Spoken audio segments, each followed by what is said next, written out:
Given that there's not any really pressing breaking news today that I want to go over, I figured it'd be a good opportunity for me to step back a little bit and try and synthesize a lot of the trends that I see running through the news recently.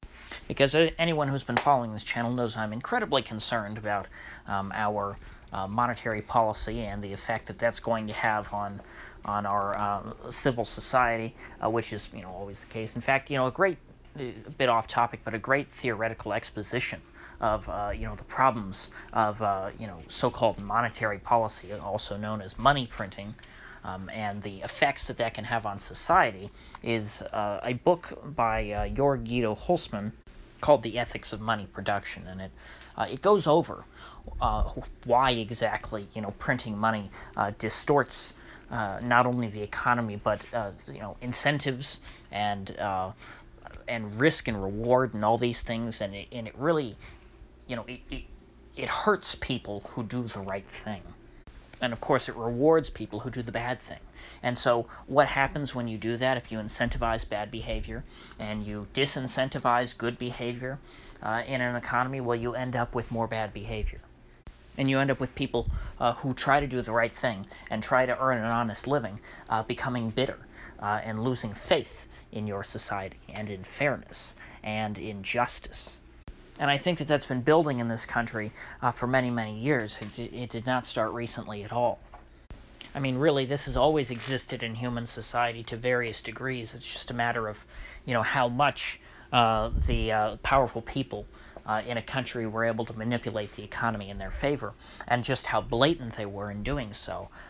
It used to be that, the elites in this country, at least, were either weak enough or stealthy enough to avoid really inciting the common people. But I think that we certainly crossed a red line back in 2008 with all those bailouts, and people witnessed on both sides of the aisle. You got the Tea Party and you got Occupy Wall Street, realizing that there's as George Carlin put it, there's a big club out there, and you're not in it. That when push comes to shove, you're going to get knocked down, and these other folks are going to get picked right back up. And we're witnessing that again, I think, to an even more significant degree. A lot of folks have been noting that, now it seems like people don't even care that much about the bailouts and that they're a foregone conclusion. But everything's happening so fast right now that I just think that ordinary people haven't had enough time to process it yet. And that once the truth sinks in and people realize, because what makes it so worse now than in 2008 is these lockdowns, because you literally have the government telling people you're not allowed to work, you're not allowed to earn a living, you're not allowed to pay your mortgage, and yet the bank that owns your mortgage is not. It is going to collect your mortgage, and they're still going to foreclose on you. And when these banks inevitably go out of business, because even though, because people are not going to be able to pay, whether they're businesses or homeowners or whatever, these banks have made, however many trillions of dollars in loans that will never be paid back. But the difference between these banks and the homeowners is that just like in 2008, these banks will get bailed out. But back in 2008, even though it was totally BS back then, because the standard didn't apply to the banks, they said to folks, hey, if you took out a loan for too much, for a house that was more expensive than you can afford, that's your fault. And if you were responsible and you were still able to make your payments or whatever, and if you worked hard enough, you could still stay in your house. And of course, that was evidenced by the fact that not every person in America lost their house after the housing crisis and all that. But people could still see through the facade that hey. Who was it that that gave us these loans that we couldn't afford? Who upsold us and told us to borrow as much? And obviously people are still responsible for something that they sign a contract on. But the fact is that none of these folks would have been so far in debt, and housing prices would have never gotten so high were it not for, well, basically Fannie and Freddie. The government lending institutions, which pushed the banks to push these people to spend more money and to bid up the price of houses and create that whole bubble. And so even if individual people didn't understand the mechanics of that, they understood that something was not right, that things were unfair. But they dealt with it because they still had the ability at the end of the day to rebuild, to pick up the pieces, to go try and find another job, even if they weren't making as much money, to rent, a smaller place than they had been in, before. But they were able to survive. But right now, people can't do that. People are not allowed. People are losing their homes. Foreclosures are piling up. And none of these folks even have the ability to go out and try and find a new job. And of course, the unemployment rate is already higher than it was in the last recession. And this has been in a matter of weeks we've gotten to this point. So this is far worse than what happened in 2008. So, if we got the Occupy Wall Street and the Tea Party as a result of that whole crisis, we're going to get something much worse now. That's what logic, seems to be suggesting. Because everything is ratcheted up. Both the pain is ratcheted up and the perceived unfairness is ratcheting up. Because, what's fair about the government tells you you have to stay home. You're not allowed to make a living. You have to go broke. And so do these other businesses and things, these well-connected folks, the billionaires and such. But when they can't pay their bills, they just get a bailout. And make no mistake, the limited amount of bailouts, which have already largely well over exceeded the amount of bailouts from 2008. This is just the beginning. We haven't even begun to see the actual collapse of our economy on paper yet. Because what comes first, as so many folks have been pointing out this week, are all the layoffs, is the unemployment. First, unemployment spikes, and these companies are laying off workers to try and stay profitable, because it's costing them money to employ people, and they're trying to preserve cash, to pay their basic overhead. Well, what happens though, if you're laying off all these people, you're reducing your productive capacity, so you're not producing as much either.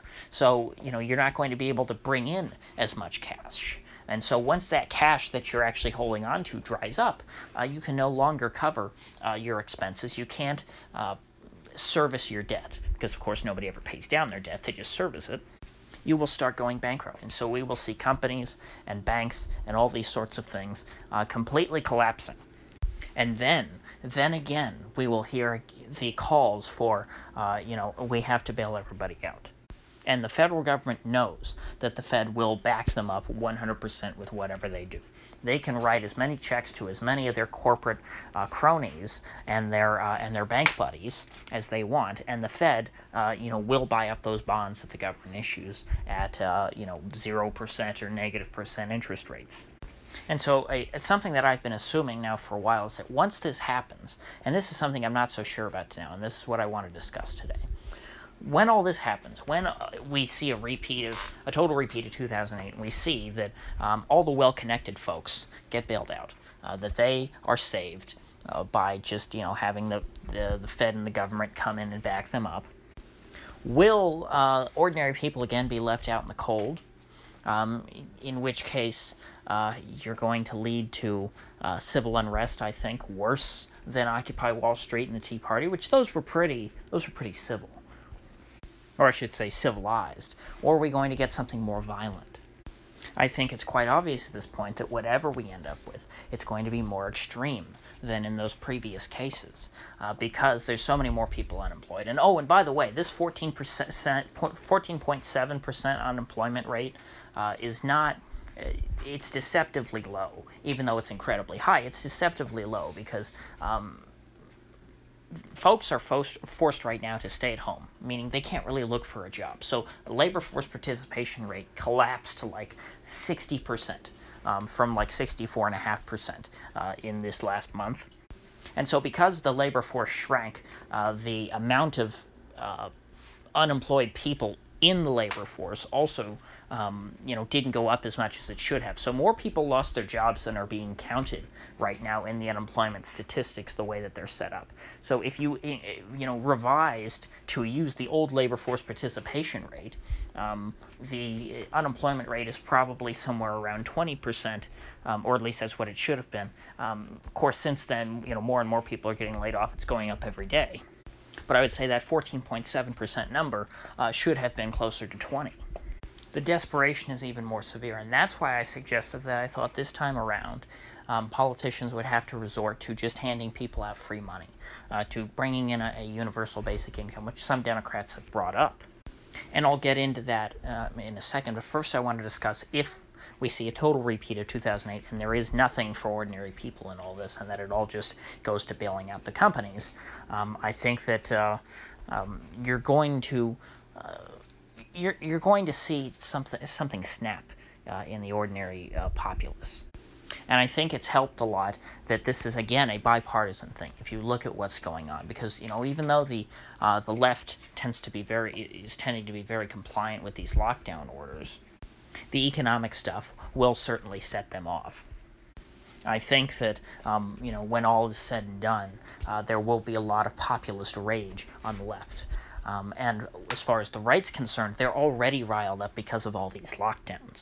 That's really what's animating the right, that they're not allowed to work, that they're not allowed to make their living, that this whole idea that, in America, if you just work hard, you can be successful, is looking like a fiction to them because they're not allowed to even try. So if you see, with the perfect storm that's brewing, both left and right have a big reason to be angry at the elite and to blame them for their despair. The left can blame the elite for bailing out these companies and for not giving them free money, which the right is not a fan typically of these bailouts either, at least if you ask them in the abstract. Perhaps they can be convinced if a politician they like presents it in a fuzzy way. But the right certainly is animated by this inability to work. And so that, coupled with the bailouts, I think it would be enough for them to be just as angry as the left, because they will be able to see at that point just how unfair everything is. That not only are these companies getting a handout and special exceptions that no ordinary person is getting, but the ordinary person has no way of succeeding. Even if you want to play the game, there's no way to win. And you could say, well, maybe at that point, folks will start to think that the only way to win is to not play the game at all, which to me sounds like a recipe for some kind of bipolar revolution, in which mobs of both the left and right are up in arms in the streets, demanding all sorts of a number of things. They'll probably be totally incoherent if this is indeed an organic movement that springs forward and just the result of pure rage. And this is something that people should be able to see coming. And so with that said, this is why I've been forecasting that we're going to see some kind of basic minimum income thing, handouts to ordinary people with printed Fed money.